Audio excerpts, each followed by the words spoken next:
एक बार की बात है, 3 दोस्त राजीव, गोलू और सोहन एक ही कॉलेज में पढ़ाई किया करते थे। उनकी गर्मी की छुट्टियां भी शुरू हो गई थी। वो तीनों कहीं बाहर घूमने की प्लानिंग कर रहे होते हैं। भाई बचपन ही अच्छा था। जब स्कूल की छुट्टियां होती तो माँ पिताजी गांव ले जाया करते और हमारी सारी छुट्टियां गांव में हंसते खेलते बीत जाती। गुड आइडिया भाई राजीव, क्यों ना हम तुम्हारे गांव चले। वैसे भी इस गर्मी में गांव की ठंडी ठंडी हवा खाने का अलग ही आनंद है।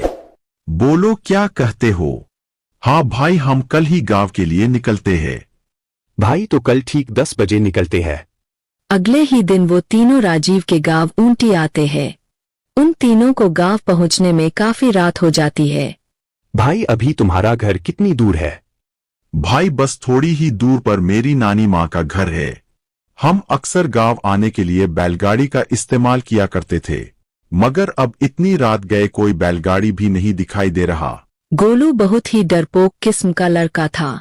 वो भूतों और चुड़ैलों से काफी डरता था। थोड़ी ही समय में वो तीनों राजीव के नानी माँ के घर पहुंच जाते हैं। वही घर के बाहर राजीव की नानी माँ भी उनका ही इंतजार कर रही होती है। अरे बच्चों, तुम लोग आ गए। तुम लोगों को आने में कोई परेशानी तो नहीं हुई रास्ते में? नहीं नानी, कोई भी परेशानी नहीं हुई। हम लोग तो बहुत ही आराम से आए हैं। बच्चों, अब घर में चलो या फिर यहीं पर रहोगे? मैंने तुम्हारी मनपसंद चीज बनाई है। सभी खाना खाकर सो जाते हैं। अगले दिन राजीव, गोलू और सोहन गांव में घूमने के लिए निकलते हैं। भाई यहाँ गांव में कितनी शांति है। शहर के झिक झिक से तो दिमाग खराब हो जाता है। वहाँ शहर में हर चीज की टेंशन, यहाँ कितना सही है। हाँ भाई सोहन, तुमने बिल्कुल सही कहा।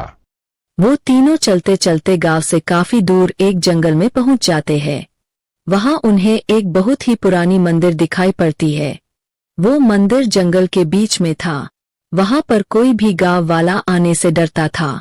लोगों का ऐसा कहना था कि उस मंदिर में एक चुड़ैल का साया है। चलो भाई, गोलू और राजीव मंदिर के अंदर चलते हैं। नहीं भाई, भूल कर भी इस मंदिर के अंदर मत जाना। बचपन में अक्सर नाना जी इस मंदिर की कहानियां सुनाया करते। लोगों का ऐसा मानना है कि इस मंदिर में एक चुड़ैल का साया है। अरे भाई, तुम भी गोलू की तरह डरपोक निकले। तुम अभी भी भूतों चुड़ैलों पर यकीन करते हो। सोहन उनकी एक नहीं सुनता। वो अपने साथ साथ उन दोनों को भी मंदिर के अंदर लाता है। भाई देख, तू मेरे मना करने पर भी हम लोगों को मंदिर के अंदर ले आया। अभी भी मेरी बात मान, चल यहाँ से भाग चलते हैं। कहीं वो चुड़ैल ना हमें देख ले।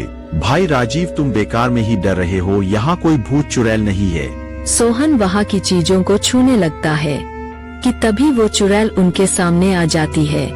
भाई देख, तुझे हमने मना किया था मगर तू नहीं माना। अब तो ये चुड़ैल हम तीनों को नहीं छोड़ेगी। भाई इन सब बातों को छोड़, पहले यहाँ से भागते हैं। वो तीनों वहाँ से भागते हैं। भागते हुए सोहन का पैर फिसल जाता है। वो जमीन पर गिर जाता है और वो चुड़ैल सोहन को मार देती है। यहाँ गोलू और राजीव अपनी जान बचाकर भाग जाते हैं। भागो रे भागो, जान बचा कर भागो। ऐसी ही कहानियां देखने के लिए हमारे चैनल पर विजिट करें और चैनल को सब्सक्राइब करना ना भूलें।